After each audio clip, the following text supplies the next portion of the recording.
Um, I'd like to say hi to everyone. Thanks for listening in. I'm Linzee McCray. I'm a moda designer and the author of Feed Sacks, The Colorful History of a Frugal Fabric. And I'm joined today by Cathe Holden to talk about her new line of fabric, leather lace, and amazing grace. Um, I looked on Cathe's Instagram page and she has Cathe Holden, designer of fabulous things, as her tagline. And I totally have to agree because Cathe, I think, hunts for vintage items that so many of us love and combines them in ways that we would never think of and makes things that are useful and beautiful and make everyday life a little bit more fun. So Cathe is the wife of a firefighter and the mother of two daughters and a son. And she lives on an acreage near Petaluma in Northern California. And I've had the pleasure of talking to Cathe several times before. And I always feel like I'm chatting with that cool neighbor down the street. And when I'm done chatting, I always feel inspired. And so I'm really looking forward to our conversation today. So hi, Cathe. Oh, hi, Lindsay. What a nice intro. Gosh. Well, I've been Thank you looking for forward. that. I've been looking forward to it. So let's start out. If you would talk a little bit about your work briefly before Moda, and then how you linked up with Moda, and how many lines of fabric you've done with them. And Okay. Yeah, so my art career really actually started in high school. I went to a trade school for commercial art and was hired before I graduated with an ad agency in the art department. And I spent many years doing that, working in an art department of ad agencies. Until I chose to go out on my own and start my own design firm. And I specialized in packaging design and branding, primarily for the wine industry and some food. I had some food clients, but I live here in Northern California. So it was, it was pretty rich in clientele in the wine industry. So I was lucky for that. Um, then I went on to, we had our children and I made the decision to close up shop and stay home. It's not something I ever actually had thought I would ever do because I guess I hadn't given it a lot of thought. But when those feelings of maternalness hit, I thought this is what I need to do. So we became quite frugal and pinched a lot of pennies for those years, which I think led me to spending a lot of time in thrift stores and collecting really interesting things. Sometimes things that I didn't know that maybe it wasn't something that I would like, but I knew there was a market for it. So I ended up like with this obsession of like kind of collecting and ended up selling it at a few antique collectives. So that's sort of my passion for vintage goods. And then I dabbled back into, as the kids got a little bit older, I got back into primarily branding. And then when Etsy came along, I realized there's just a lot of people that are just like me. The internet was just kind of, we were starting to communicate with other creatives, and it was really a wonderful time to see that I actually do have interest beyond corporate work. And I started getting into the craft industry and designing. Well, I started with a blog, a craft blog, and started designing projects for magazines, and that sort of thing. And at one point along the way, I decided I really want to have my own product. I want to design for me. And I started with something as simple as stencil design. And I actually still have a nice collection of stencils through istencils.com, mostly for the mixed media people and home decor and that sort of thing. It's very vintage style designs, just like with my fabrics.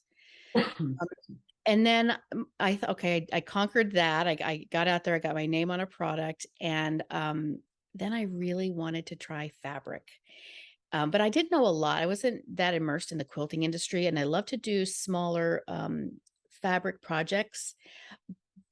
But again, I didn't know the industry and the names and who's who, but I know that when I would go to independent quilt shops, Moda always stood out to me. I didn't know anything about Moda. I just knew that I was always drawn to them, their fabric, their designs, their style. So I thought I'm going to send a proposal to Moda. And I put together all my ideas and designs and sent a proposal. And that was, um, it was about springtime 2019, and it worked. And so we began a relationship, and I just sent off final art for my 8th collection. So Wow. in 3 Wow. years, that's, my 8th collection. That's amazing. That's It's great. it's been amazing. I just, working with Moda, I think you'll always hear that from designers. It's just, you can't beat it. I Yeah. just feel super blessed to have been included in this family. Yeah. Yeah. I agree 100%. So, well, so in the midst of that, you were diagnosed with breast cancer. Yeah.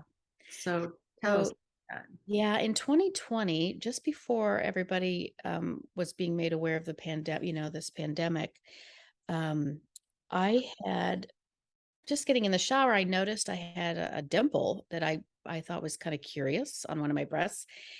And the only reason I found that curious was because in the back of my mind, I'm like, seems like I'd seen something like this posted on social media, that Mm, somebody had, because somebody had actually shared their actual dimple. I mean, it was a very sort of a modest picture, but it was of the section of their breast that had this dimple. And so that kind of mhm. always stuck with me. Wow, that was bold, you know? And so there I am looking at this dimple going, is that what I think it is? What is, so I Can felt I, around. Kathy, Yeah. can I ask a question? Because Yeah. I have not had breast cancer. When you say dimple, it's an inverted, it goes in? Well, I'm just I mean, curious. just to be open, yeah, I had noticed that the nipple had been inverted a few times, and I'm like, I don't know what that's about. Man, I'm getting old. I don't know what's going on. Yeah. But this Huh. was something more like if I were to do, just take my finger and push it into my cheek a little bit, just off to the Mhm. side, not off, maybe off to the side of the nipple. It was just in the flesh area, just this tiny little kind of Hmm. inverted pucker, like a dimple you would see on your face, and it wasn't even that big a deal. I mean, but I was like, it just stuck with me because somebody had shared that on social media. Okay. So I kind of felt around and I like, I don't know. I think I feel something, but I can't, I just don't know. And I Mhm. didn't worry too much Right. about it, but I did get out after I got out of the shower. I sent a message to my doctor and I was telling my husband, just so you know, I just sent a message. I'm not too worried about it. And the doctor got me in the next day and she said, I don't really see what you're seeing, but I'm going to go ahead and put you in for a diagnostic mammogram, which is essentially a mammogram, but you get in a lot sooner.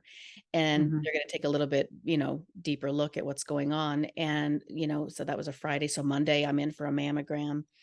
And I was told, if we see something, we're going to send you off for a sonogram. And if they see something, they're going to have someone come in and do a biopsy. And all of those steps actually happened for me. And within, I want to say about a week and a half, I got the phone call I was told I have breast cancer. Mm. So, wow. And part Mhm. of that message was that it had spread to my lymph nodes.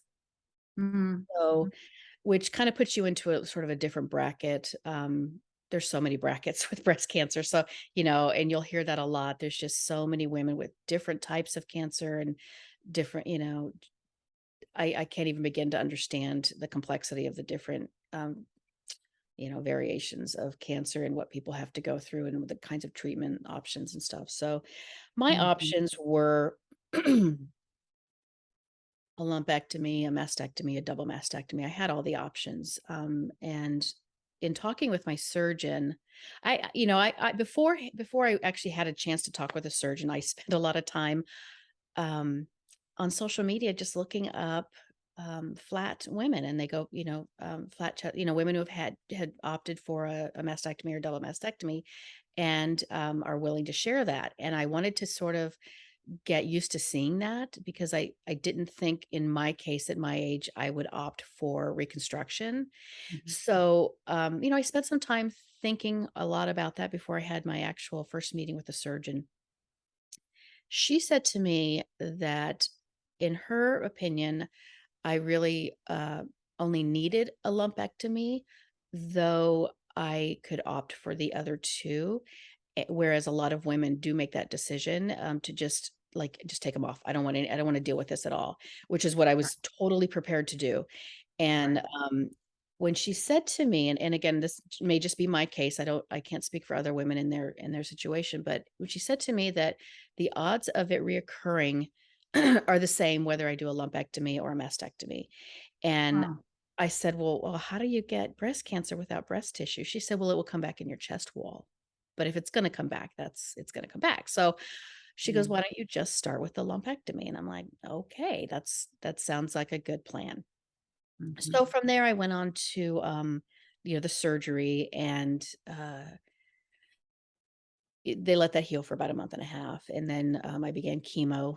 And because my cancer had spread, it was some pretty strong stuff, and it was a pretty good long many weeks of chemo, and then a mm, little bit of a rest period, and then into radiation. Um, and then after that, that's been, I would call that active treatment. And it's been about a year and a half since active treatment mm, finished.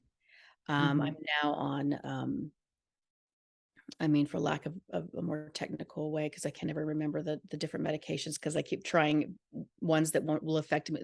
Side effects are just such a nightmare with all of this. And mm, so what I'm on now currently is our hormone blockers, which, though they're to do the job to keep, because my breast cancer was fed by estrogen, the point is to keep that at bay, by stopping production of estrogen. Um, it causes a lot of havoc on, bones and joints and things like that. And mm, mm, and mm, and the side effects of chemo, in my case, not everyone's case, but in my case, gave me peripheral neuropathy in my feet, which is very painful still. And it's hard mm, to say, where that's going to go. So I'm still, even though they'll say, give it a year, you'll be back to normal in a year. I haven't hit my back to normal yet, as far as my energy and my strength and that sort of thing. But um, mhm, mhm, to date, that's kind of my experience with it. mm. Yeah. And as far as reoccurrence, I remember saying to the surgeon, Is this gonna kill me? Like, I don't like, is somebody just gonna straight talk with me here? Is this gonna kill me?" And she said, "If you, can go cancer free for 5 years, I think you have a really good chance." I'm like, "Okay, I'll do what I can do on my end." And thankfully we have a very good, HMO that really walks you through a lot of things. We've been very grateful for that. And a lot of women don't. And I've spent a lot of time on Facebook with other, women who've been diagnosed and are survivors, and some who have a very uncertain future. And it's been a very good place to go for me, just to search out dialogues, whether I engage in one or not, for information, but to kind of commiserate and to see what other women are going through. And it, even though it's such an unknown for me, the reality is it's unknown for all of us. That whole, like, we could be hit by a bus sort of thing. I'm in the country, so I Oh, doubt a bus is mm, gonna get me, but you never know what's gonna fall from the sky, right? So, it just gives you kind of that awareness of that day to day and gratefulness. mm, And mhm, yeah, so mm. Wow. Wow. Yeah, I mean, when they tell you 5 years and you're a year and a half out, you have a calendar set up? Are you counting down the days? Or are you just taking every well, day as it comes? And I have to take, I mean, it's just, I really don't know what the plan is for me. And I'm probably, I'm grateful. I have a lot of faith that he does know the plan. God does, but I couldn't possibly comprehend it even if I was told the plan. So I'll just leave that to him and go about my mm, day and just keep living every day like, I don't know, yeah, as the yeah, best I can, right? right, Yeah. right, yeah, yeah. Well, so in the middle of all that, you were still designing fabric, or that was like you had designed one or two lines already, and then Yeah, I think I'd done 3. I'm looking at my stacks over there. I had done 3 collections. Maybe I was about to do outdoorsy and then on to Christmas. And, um, I was still very sharp creative wise. And I found, I'm no stranger to tragedy, and I've had a lot of really, hard loss in my life, and things like that. And I've found that, um, not so much by design, it just kind of happens that my creativity really, hits a high during my hardest times. And mm, I think that's a saving grace for sure.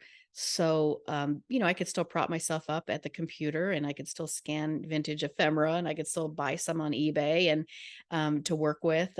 So I was still able to do, I don't think I ever missed a beat, as far as my business went, because I was still able to do those things.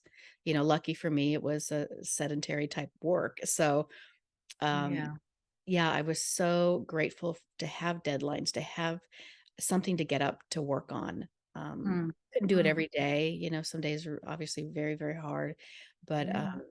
when I could, and working with Moda, it's like working with your sister. It's just like they're gonna do whatever it takes to help you through whatever you need, and Mhm, they've mhm, just been amazing to me, as you can just imagine. mhm, So, yeah, and then, mm. that's sort of how this whole, program of the Leather and Lace and Amazing Grace kinda started. Was, I was chugging along and doing the design work, and, they asked me in a very, very kind and considerate way. They were very sensitive, but they asked me if I would be interested in one of the collections that I was finishing up, um, adding this was after I had already kind of finished all of my active treatment. If I wouldn't mind adding one, design to the collection that they could then pull out and use in their Stitch Pink program in October. And, that was an option, or would I be interested in just doing a whole collection around it? And, of course, I jumped on the collection. What designer wouldn't? As I have to ask that. What designer wouldn't wanna do a whole collection? So, Uh-huh, huh. Well, so tell us about that collection, how it took shape and, what your inspirations were and well, I knew for certain, and again, because every woman who goes through, breast cancer has a very different experience. Some of it's very much the same, but some very different. But for me, I felt like I didn't enjoy the branding around it, the pink ribbon branding. Like I wouldn't want to wear or make a purse or a bag or something out of pink ribbons. That just wasn't my style. It felt, um, I guess, a little too obvious. I don't know.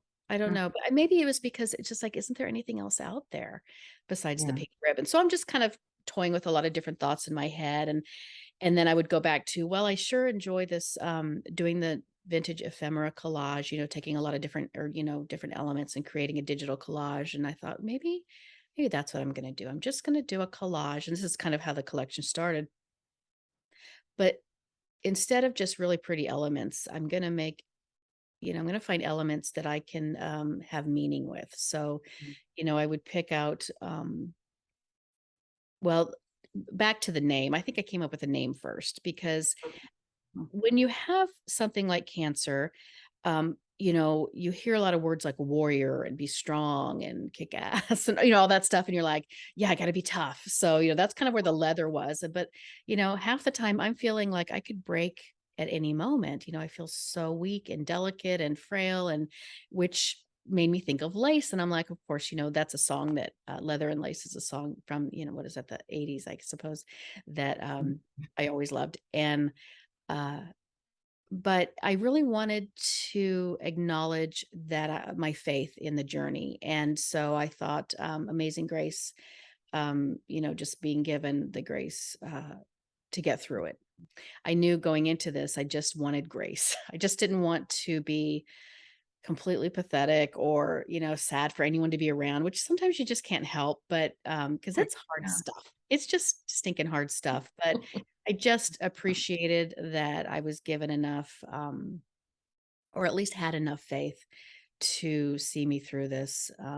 So it's a mouthful, and I know that. And my husband's like, Mm, well, shouldn't it be comma leather, comma lace? And I'm like, well, it's not for me, because it's leather and lace and Amazing Grace. It's just mhm, very two different thoughts in mm. one. So yeah, the leather being tough and the lace being, delicate and frail, and Amazing Grace, I which, have to say, yeah, Cathe, that I think naming fabric lines is the hardest thing, and I'm a writer, right. so I just think it's the perfect name, and it has that lovely flow to it, and you did well. Thank you. Yeah, I always thought, back before I was even doing this, I used to you'd look at paint chips at the store, and you'd be like, who names these things? These are so cool. Like, what a cool job, right? And then, when it came to designing, fabric, the names didn't come so hard to me, but the individual patterns did. The different, Yeah, colorways, or the right. the different, designs within them. I always had trouble with that. So then I learned that especially like in this case with Moda, they're just going by numbers anyway, or, the pink Right, gingham, it didn't need a name. So right, right, yeah, thankfully, yeah. yeah, I agree. I had to learn that too, so. Yeah.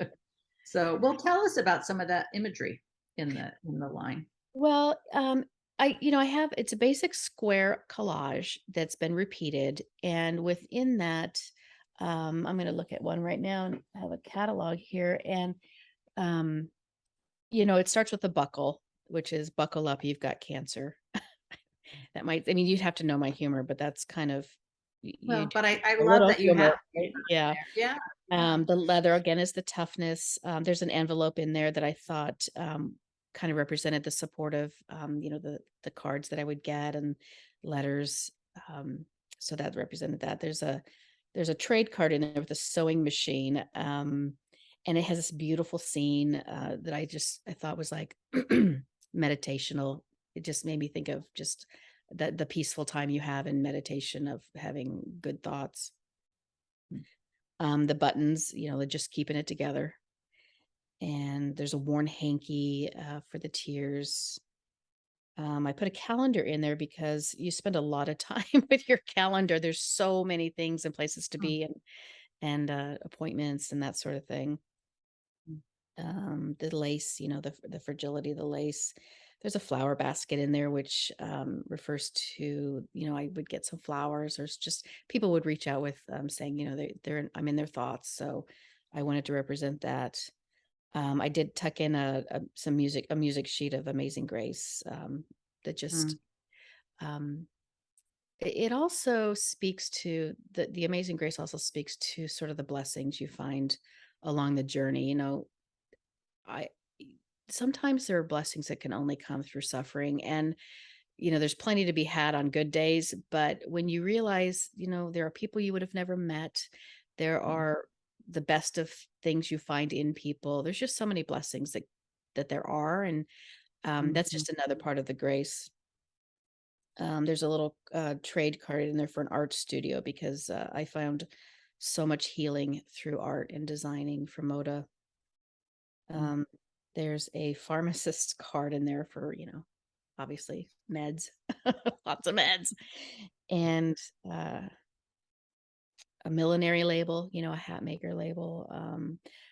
I spent a lot of time on Amazon looking for beanies, and that was a really tough part of my mm, experience was hair loss mm.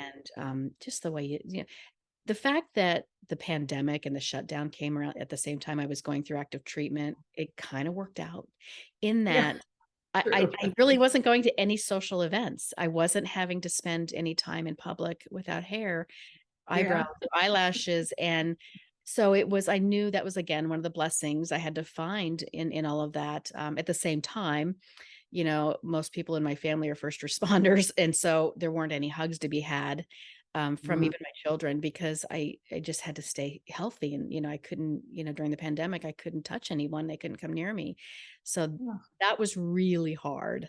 Um, yeah, yeah. let's see what Oh, else is in there. There's a card with birds on an apple blossom branch. It just kind of represents that I finished my cancer treatment in the springtime. And it says kindest thoughts on it. And that's just for all the thoughts and prayers and the different sentiments that were sent my way. There's like a safety pin locker key on there because it just made me think of, I wanted something. Again, it's one of those things that I suppose until you go through this, what you wouldn't have thought to add something like that. But dang, if I wasn't taking off my clothes and putting them in some bin somewhere all the time to put on a robe or to put, to put on your paper, whatever, to go get your radiation, so I just was constantly having to dress, undress, tuck your clothes in a bag or in a bin. And it just reminded me of, back when we used to be kids and you'd have to stick your swimsuit or your clothes or something in a locker with with your locker key. And so that's what mhm, that was about. There's a postage stamp quilt in there, and that's just, the quilt for comfort.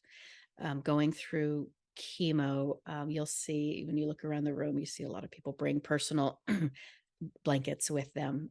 It's always a very nice sentiment as a gift to give someone as a lap quilt because it's not that the room is cold. It's just, it's really, you just want to be in under a blanket when you're going through chemo. You're going to be there for a few hours at a, at a go. So I loved having a blanket. And I think that's kind of, I think I kind of covered it all, but there's a handle with care label in there. So yeah, you got to handle this with care. And one of the things I like that you said about this line is you thought that people who have had cancer or know someone with cancer would appreciate it, but it's also a line that you can use for many things. Yeah. I, you know, I always thought when I was imagining the end use of this fabric, in my mind's eye, I imagined a scenario where someone had a friend, let's say, or a sister or someone who was diagnosed, and there's such a helplessness about knowing someone going through that. And I remember thinking with my family, as far as emotions, it must be so much harder for them than me because it's such a, I've got a lot of other things on my mind than emotions. And, but for them, they're just helpless. But like our friends, what can I do? They don't know what to do. And I would hear people saying, well, I didn't want to bother you. I didn't want to reach out because I didn't. So I thought, wouldn't it be nice if you could make something for someone and it had, let's say, for the example, this collage with meaning it's almost subliminal. But if you could share, I made a printable, I think it'll be available where and I actually posted on my Instagram um these definitions of the collage. But wouldn't it be nice to be able to gift someone something with this collage to say, this was made by someone who's experienced breast cancer, and you may relate to this, Mhm. versus the ribbons, which again, this is just my personal thing. um they don't do a lot for me. They sometimes have almost an opposite effect, looking at that object. So I wanted something that, those of us who've been through it or are going through it get it. Mhm. And those who want to give to someone like us, it gives something even more special in meaning to the gift. Mhm.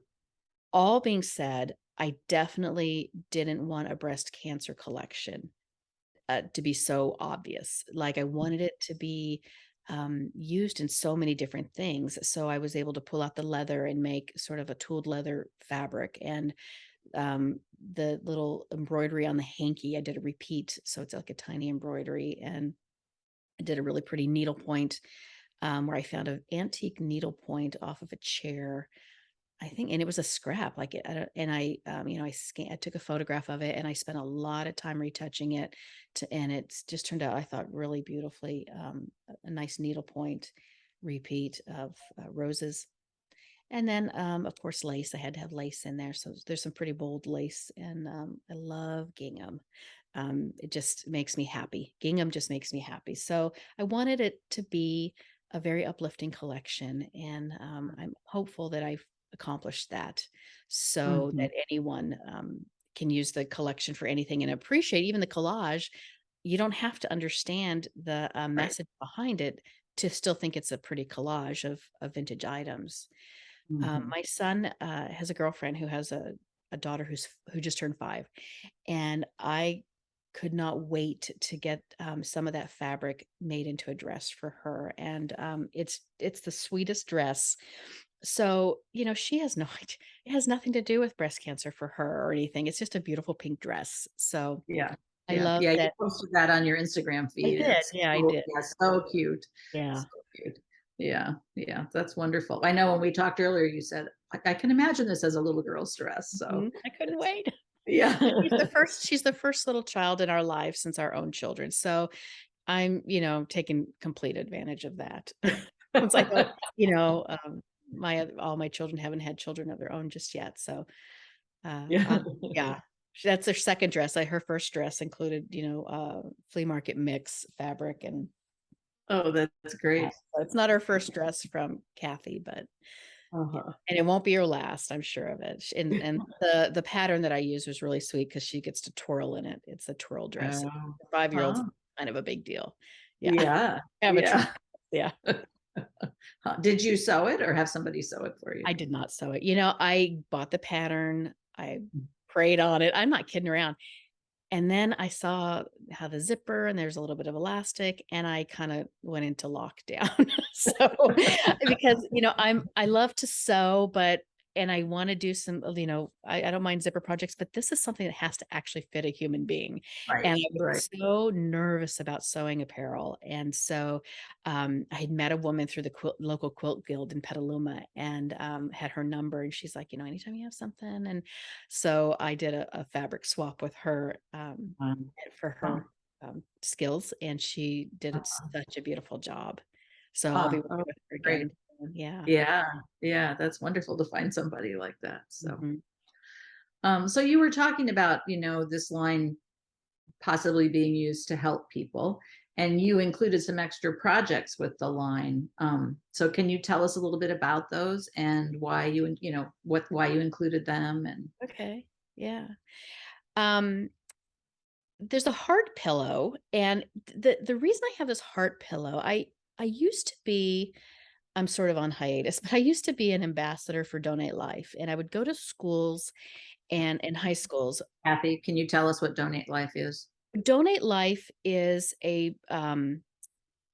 well, Donate Life is all about donating your organs once you're deceased. So it's a movement, and there's organizations and Donate Life America, that want to educate people on the fact that there are a lot of people who need life-saving organs, tissue, things like that, and just educating people on the process and what it's like, and who can help and who can't, and not so much who can't, but that's a whole another dialogue. But just explaining organ donation and that sort of thing. And as an ambassador, I happen to be a kidney donor. So I was interested in I'm a living donor, even though that's not what I go out and talk about. I'll tell my story, but my goal was to go out and talk to students who are just about the age of getting their driver's license. So we would meet with a lot of freshman classes, and the goal to talk to them about it, answer their questions, so that as they go on to get their driver's license, they would consider ticking that box to become a an organ donor should anything happen. And of course, there's many ways you can become an organ donor. Sign up for that don't involve your driver's license. But so there I was in a classroom in high school at the school where my kids had gone to high school, and I'm in a class of freshmen. And the teacher and I were talking, and it occurred to me, I'm like, oh my gosh, you were my daughter Sarah's favorite teacher. Like, wow. So we had this really nice conversation. And we talked a lot about her journey through breast cancer. She's a young woman with young kids. And, that's a whole other ball game, having young children, and than what I was. And my kids were grown and on their own. But we kind of bonded over that a little. And so when she found out I was diagnosed, the first thing she did was send to me 2 heart pillows. And uh, the purpose of the heart pillow, which was such a neat gift, um, when you are post surgery, you have, whether it's a mastectomy or uh, a, a lumpectomy or reconstruction, there's drains that come out the side of your breast, and other things are you're just so tender. You don't even want to be looked at. It's going to hurt. Yeah. Having a heart pillow, the idea is it just tucks up under your armpit, and it keeps your arm from touching your body. And Mm. it's just as you're sitting there, I don't know, watching TV, reading a book, whatever, going down the road in the car, um, it it's so much more comfortable than not having it. So, and Huh. I'm so glad they were in the shape of a heart versus, a horseshoe or something. So it's just it's a sweet project. And again, it's still, it's offered up as a pattern, a free pattern with Moda through the Stitch Pink program. It's still a cute heart, heart pillow. Right. And in patterning, they've added a little pocket on the front if you want to tuck a sweet note in there. I know in my case, I probably was a little too sensitive to maybe even have a pocket there, but with a blouse on, I wouldn't have felt the pocket. But it's an option. It's an optional addition to the pillow. So the heart pillow seems so simple, but it's just so special to me. Mm, Another item, when you when I came out of surgery for the lumpectomy, the next procedure was to have a port put in for chemo. And mm, that's a sort of gadget that goes under the skin. It's just below your collarbone. And the idea for the port is, you're going to get poked a lot for chemo. And sometimes the medication cannot actually go through your skin and through your vein, like say on your arm, because it could be, I don't know, flesh eating. I don't know. It's pretty strong stuff. Um, uh-huh. and some people do opt for it, but it kind of depends on the chemo you're getting. In my case, I needed a port. And so the port is a gadget that is attached under the skin, and then there's a sort of a catheter thing that goes up and into your jugular, so Mhm, that when they poke you with a needle to feed this chemo into you, it goes into the port and straight into your circular system, right? mhm, Um, well, it's always a tender area. It just always is, the port area, and as much as you try to numb it, it's always tender. It's a very odd thing to have. So I went online and found a seatbelt cover because, I have to be in the car a lot going to these appointments. And oh my gosh, what a lifesaver that was to have a seatbelt mm, cushion. Just mm, something you could Velcro onto your seatbelt and take it off if, you're going to move around in the car or something. But or somebody else is going to be in that seat.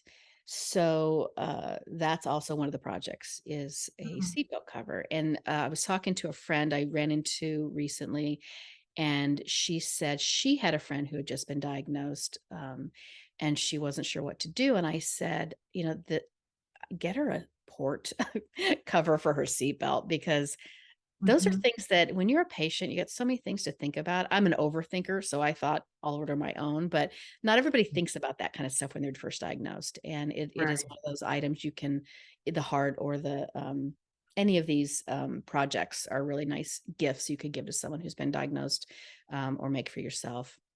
Mhm, And some people just like having a seatbelt cushion. So, right, you don't have to have a port to enjoy not having, a rug burn from your seatbelt if right. if it's not comfortable for you. One of Mhm, the other projects is what I'm calling a folio, and you're getting a lot of paperwork with all your appointments, and you tend to have a lot of stacks around the house and stuff. But I just kind of want to have something in the car when I could just tuck my paperwork in and keep in one place. But it also serves really nicely as a holder for, like all the cards. I got a lot of cards, which I appreciated so much because I couldn't really have visitors. And so I got a lot of cards, and I wanted someplace to put them. And so I thought the folio would be really nice with this fabric on it. mhm, And it fits, a standard like manila folder. So it's about that size. So mhm, if you were doing your files, you could stick several manila folders down into it with your paperwork. mm, mm, One of the fabrics in this collection is that postage stamp quilt, and it's just sort of like a cheater quilt effect. And Moda came up with a pattern to create this Snuggles patchwork throw. I love the idea, and so it's got that really soft Snuggles fabric on the back, that feels like fur, and then yeah, and yeah, then the postage stamp cheater quilt fabric on the other side, and then it can just be you know quilted any way you want after that, whether you go actually down the rows of the postage stamp squares, or in the case Moda did, just a really nice overall decorative quilting. So mm, mm, that's the four projects, and they'll be available for free download, or uh, mhm. from Moda.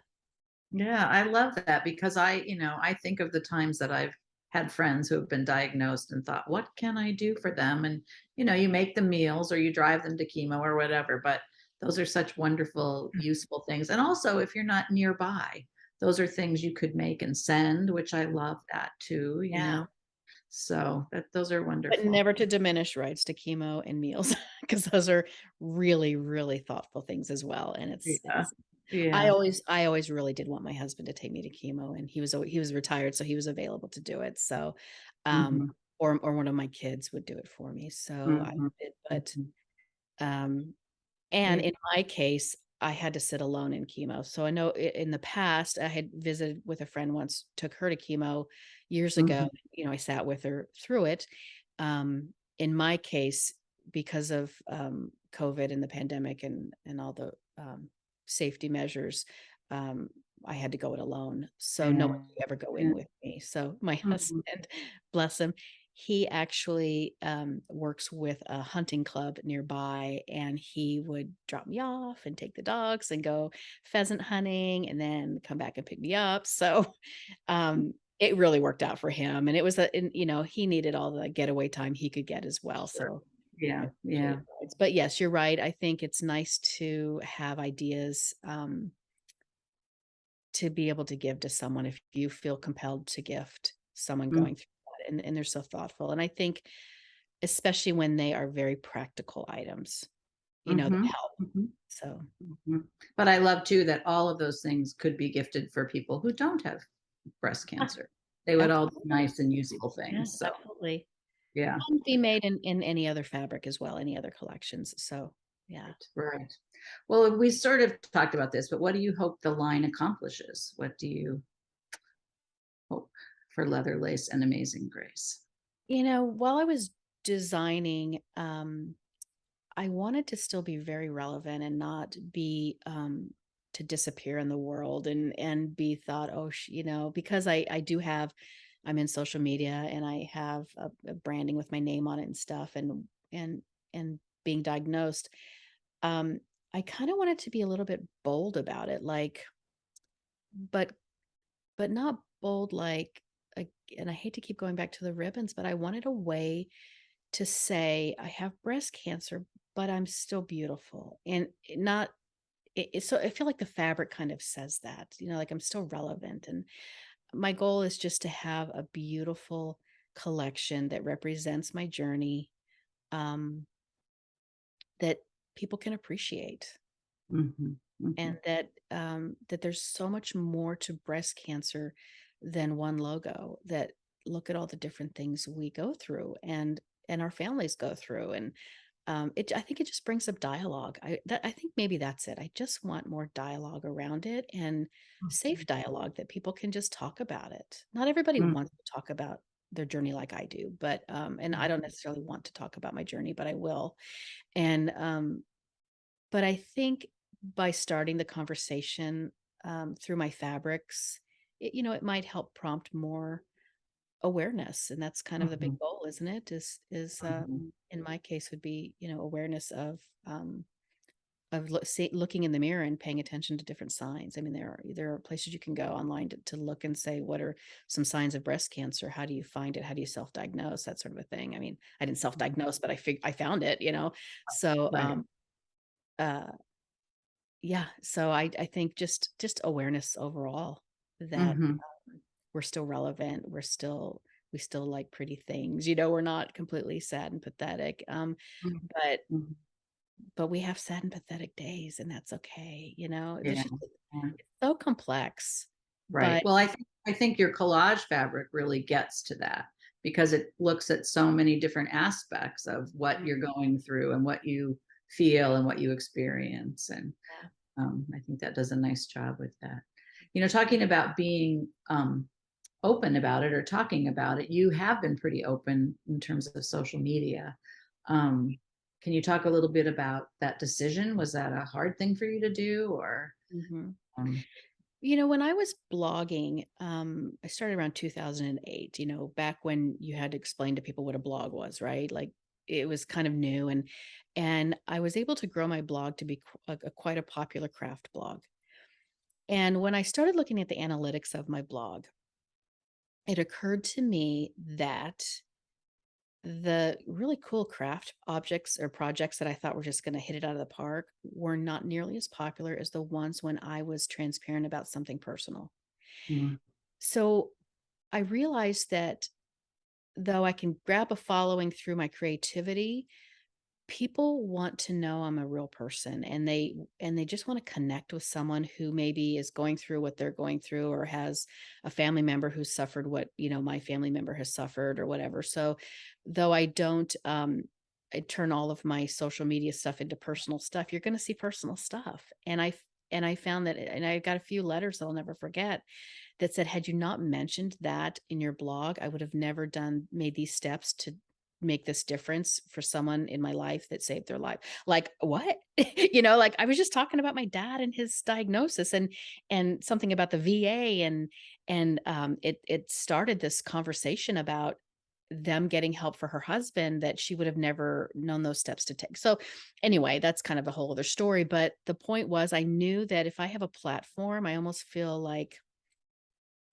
I have a responsibility to, if I can share things, I don't share everything, but I'll share things I think that matter and that are important, that could actually change lives. So when it came time to, I did have a real hard time figuring how I was going to talk about my diagnosis. Mhm. So I just I basically just put it out there. I always kind of put it out there with, don't please don't feel sorry for me. This is just what I'm going through. And I didn't want to turn it into a sad story. I'm still here. I'm still doing stuff. So I shared it, and naturally I got so many responses, positive responses of people who cared, people who've been through it. Um, People, it's hard to hear stories of people who know people who, who love people who didn't get through it. I always Those Right. are hard to hear, Right. of course, especially being not knowing my future. But once I made the decision to share it, I knew it was the right thing. Mm. It's not for everybody to talk like that, to complete strangers online, on social media, to tell them, what their health issues are. But, I'm out there already, and it would be almost kind of weird not to talk about it, because I am somewhat transparent in my personal life, as far as what I do on the daily, and who's in my life with my family and stuff. So Mhm. I'm very lucky that, I've never had weird followers, and so I've always had so many, people who pay attention, who really care, and I felt going into that they would be there for me, and they have been, and people have been such a great support through this, through social Mhm. media. It's Mhm. really been a support I couldn't have gotten anywhere else, though I did get support in other places, nothing like this. So I'm glad I did, and, Mhm. it was important to me, and it turns out it was important to some other people too. I did Mhm. share also, I didn't share my dimple, but what I did was I took, a travel pillow that has one of those, memory foam insides, and Oh, uh-huh. I took it out, and I, took a picture. I pushed my finger into it and made a dimple in this memory foam, and took a picture really quick before it went away. And I shared that picture to just explain the dimple. And then I went on to my story about how I found my dimple. And Mhm. I mentioned the other women in social media who, that you could Google, who actually shared a picture of their breast with the dimple. And because who'd ever heard of a dimple? Who ever Well, knew that? that's why I asked Right? you because Who would because have I always known? heard lump. You always hear lump, but Lump. not Well, yeah. I'm not feeling around like I probably should be. But I saw Yeah. that, and I also, with the inverted nipple, I that was a thing, and I didn't know that till later, that's something you need to look for as well. So, um, I just thought my bra fit funny, or it was just a weight thing or something. So Yeah. Yeah. anyway, having shared that particular post, got a lot of feedback from people, and a lot of people went and got checked, and that was Oh, huge. That was huge. yeah. So, yeah. Yeah. And then, if you Google enough, you'll see there's pictures and charts and things of what to look for. So, like I mentioned before, and I think that's really important to know at any age. Oh my gosh, Right. young women more than ever are getting diagnosed. And I just think, don't wait till you think you're, my age to think need to be looking for the signs. It should just be a regular thing we do, Mhm. because the Right. whole point is getting ahead of it before it spreads too far or spreads at all. So, Yeah. Yeah. Yeah. Well, it's wonderful that people have that you've helped people and they've helped you in that way. Yeah. Um, so talking about that, can you share any ideas for if someone is diagnosed with breast cancer, what you can do? I mean, I guess we've talked about these things you can make, which are really helpful. Are there things maybe that you should or shouldn't say, or um, Mhm. things that you? If it, and there may be a few people who hear this that this might make them sad to know, because it was never meant, and nobody ever means to do anything negative to Right, a cancer right. patient. But when I'm approached and someone wants to have a dialogue about my breast cancer, or like say, "Oh, I'm really sorry," or "How are you feeling?" Yeah, my aunt, and then they go into a death story. Yeah. Um, and I'm so sorry, but I'm so vulnerable right now, and that's the last story I want to hear is that I might die. So please don't share, find a way to not share that story with someone who's just been diagnosed. That's my opinion. That's me. But those were the times where I would walk away, and I would I just couldn't believe what I just heard. Is like, that's kind of not what you want to hear when you're going Right, through breast cancer, is someone right. Yeah, didn't make it. yeah. Because we know people don't make it. I mean, it's implied. We know that. So, Right. but we don't want to hear yeah. Um, Mhm. Otherwise, I think just it's just nice to know you're being thought of. In my case, again, it was through COVID, so people couldn't really come by and visit. And I'm like a bona fide introvert, so that worked out great for me. I'm not when people come and visit, I love that they visited, and I always enjoy the company, but I have this fear of the work up to them visiting, especially when you don't feel good. So, um, I really didn't feel like company.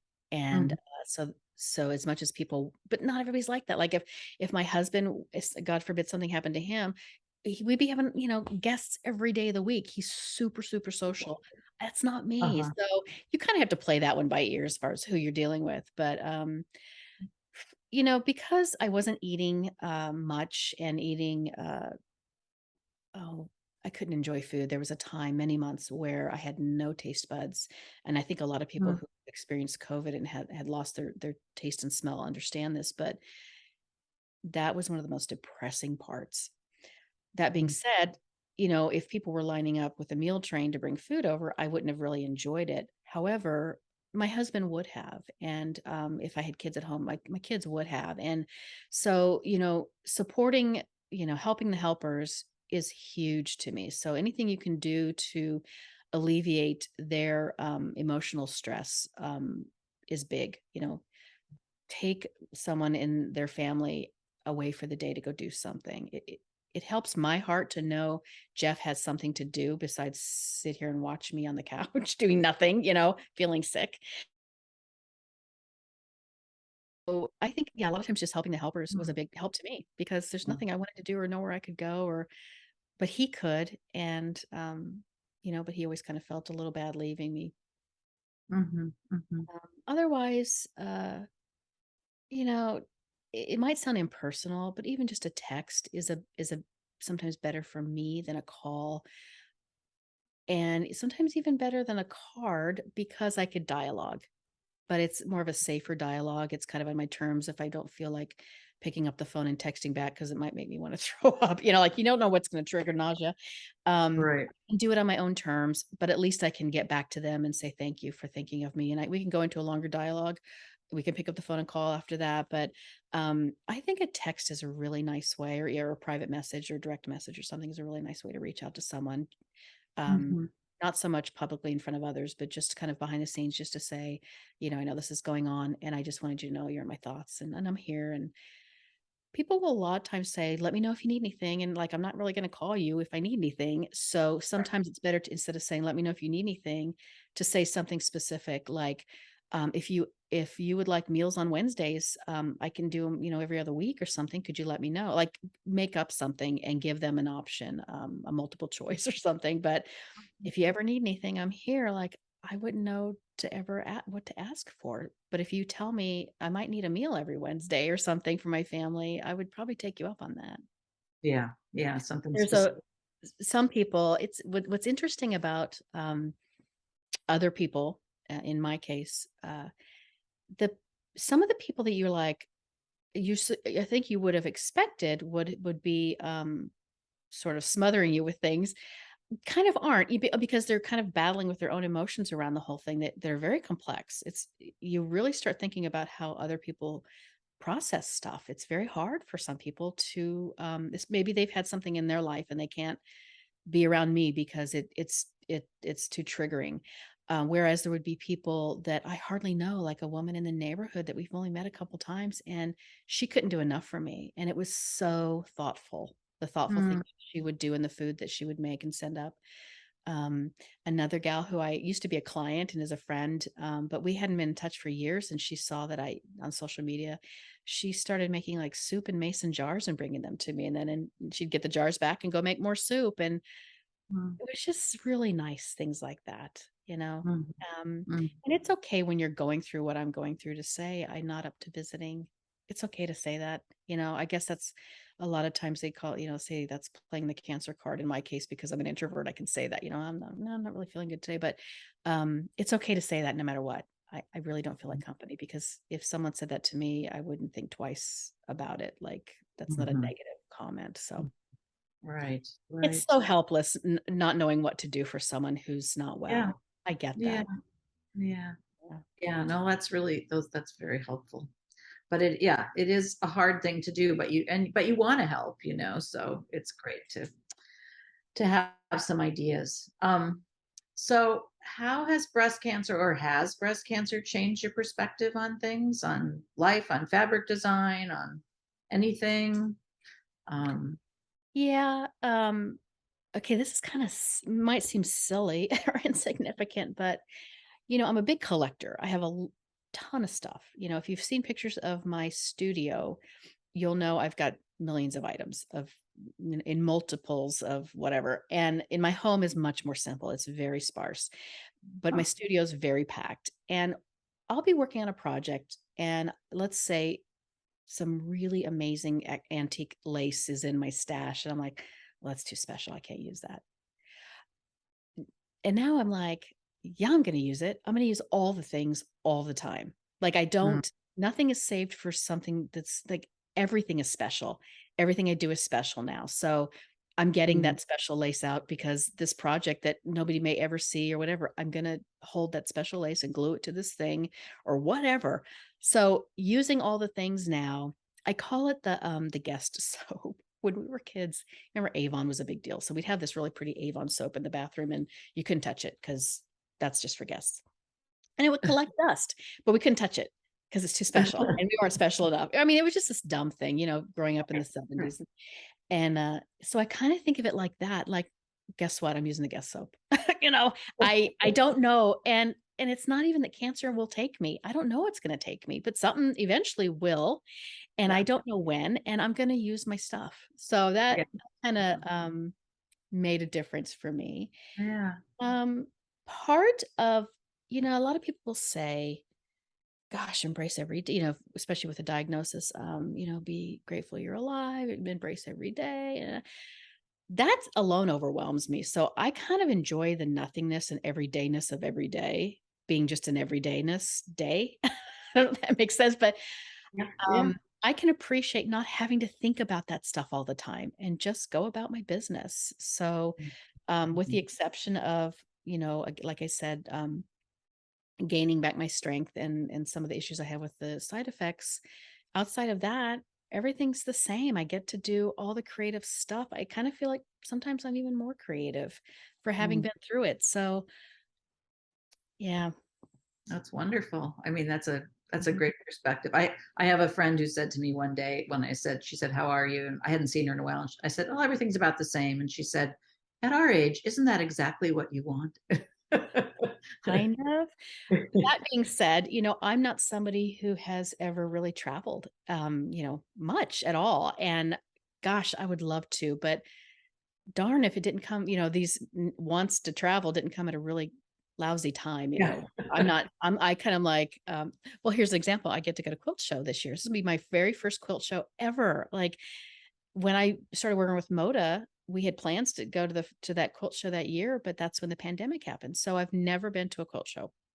Yeah. And I have to really think a lot about how I'm going to make it easy to get through airports and stuff, Mm. all things considered, primarily with the nerve damage in my feet. So, yeah, you have to, it's complicated, but I do love the everyday, but I kind of would like some adventure at this point, some big adventure, but the world kind of needs to get it together so I can get out in it.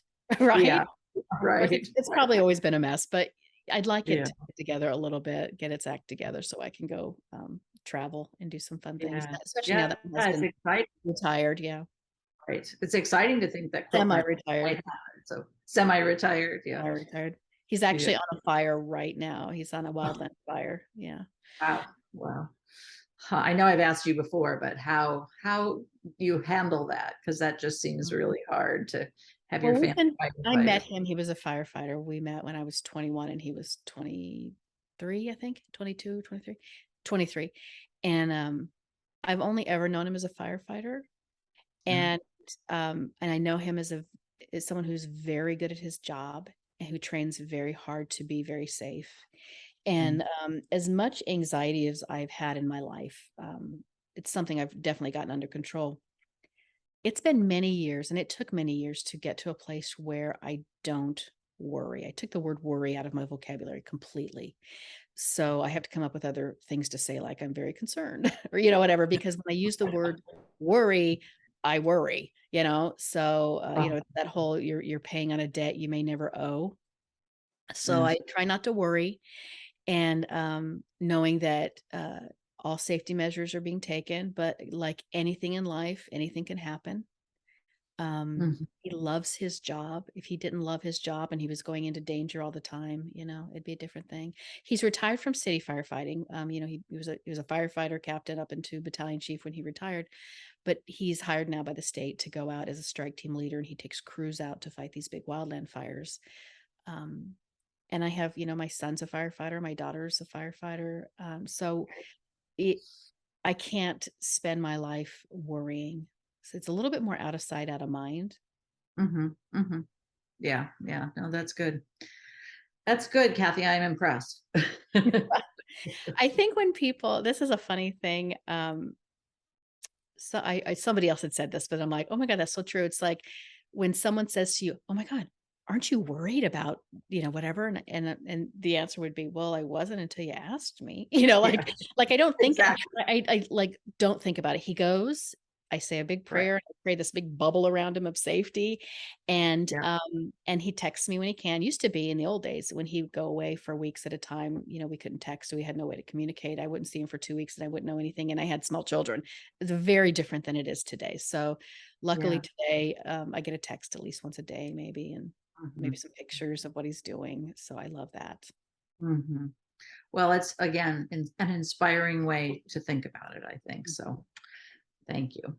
Um, so is there anything else we haven't talked about that you would like people to know about, or can we talk about where other people can find your other work besides fabric or Yes. So this year, just recently, I launched my first papercraft product collection through Spellbinders. Spellbinders, you may know them as a company who does primarily die cut machine and dies for paper crafting, but they're branching out into so many other wonderful things too. And um, we had kind of, m- you know, this people from Spellbinders and I had met many years ago and had always been in contact over ideas and a future working together in the future and stuff. And it just the timing was right.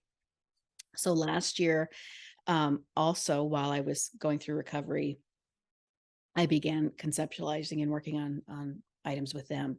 So the first collection of papers and stickers and clear stamps. There's a stencil set.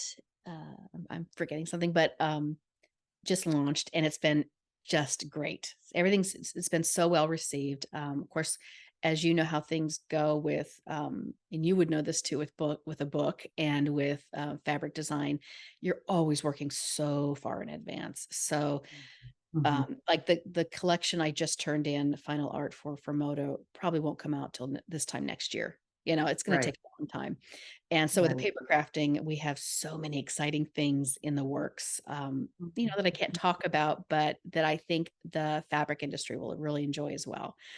Ah, So ah, yeah, so that's really fun. So I have my stencil collection through istencils.com, my fabrics, and there's some gift items. I love working with David at Moda on gift items through Moda, and spellbinders, paper arts, working with them. So that's what I have going on right now, and it's keeping me extremely busy. It's not just designing, but there's a lot more to it. There's prototyping and promoting and new mhm. collections. New, keep it coming, keep it coming. So it keeps Oh, me very busy and very happy. So well, that's wonderful. That's wonderful. And it's wonderful that you've been able to keep doing all this during your breast cancer. well, I'm always afraid I'm going to drop a ball. I'm going to have too many in the air and I'll drop them. And I'm so grateful for those who show me grace around that, because like yesterday, I was got a message from Fat Quarter Shop, was really sweet and reached out and wanted to do a little interview, and I kept forgetting to send them the information, and I just when I went back through the emails, I was like, I think I apologized 3 times in these emails that I kept forgetting. Like, sometimes I forget things, and I am so appreciative of people who are okay. Like, I'm not a flaky person by nature. I really Mhm, there's a little fog that happens through this treatment, and, the people I work with have been the best and been so mhm. kind around that. So, That's wonderful. that is another thing. I think if you're dealing with someone who's going through cancer treatment, you need to give them a little grace, because I have my other daughter is a neuroscientist, and I'm like, "Sarah, is chemo brain a real thing?" And she'd be like, "Mom, it's a seriously real thing." So, and she kind of would explain a little bit to me, and that helped me to know that I'm not just, you say, "Oh, I forgot something." You say, "Oh, yeah, I'm in my 50s. I forget stuff all the time," or whatever. And I'm like, "Yeah, this is a little different. Like, I'm really forgetting things that are." So anyway, I'm kind of Uh, going on too much about that, but one more thing is just that I've really appreciated from other people is just kindness around the fact that I can forget their name, and I've known them for 30 years. yeah. In the moment, or I'll forget a word in a sentence or something, and they're still very nice about it. So don't make Mhm. me feel bad or embarrassed. Right, right. Well, that's great. That's great. And great advice. Thank Well, you. Cathe, thank you so much. It's been so Oh, much fun to Lindsay. talk. I It's really, so great to talk to you. I love talking to you. When I first started with Moda, you reached out to me, and I remember we had a lovely long talk mm, about. I had no idea what to expect as mm, a licensed designer, let alone mm. working with Moda, and you gave me so many great bits of advice, and just hearing me out and listening to you and what your experience was. So I've really enjoyed knowing you, and I was so happy to Yeah. you would be talking with me today on this Stitch Pink program. Well, thank you. It's been a real pleasure. So, you have, is the weather good in California where you are? I live near the coast a little bit. I'm about 20 minutes from, if you're familiar with, say, Bodega Bay. So we're north of San Hmm. Francisco. It's kind of like San Francisco weather.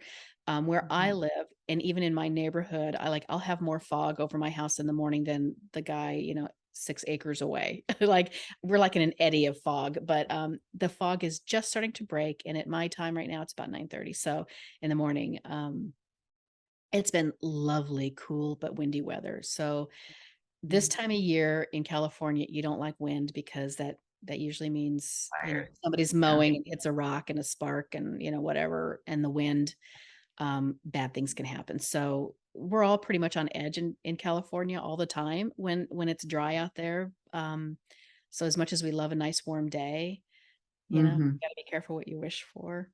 Right, right. Well, and the rest of us are all wishing for cooler days. So, Right. yeah. Absolutely. Yeah. So, well, take care. Great to talk to you. Great. Thank you, Lindsay. Okay. I'm sure we'll Okay. talk soon. Bye Okay. bye. Bye-bye.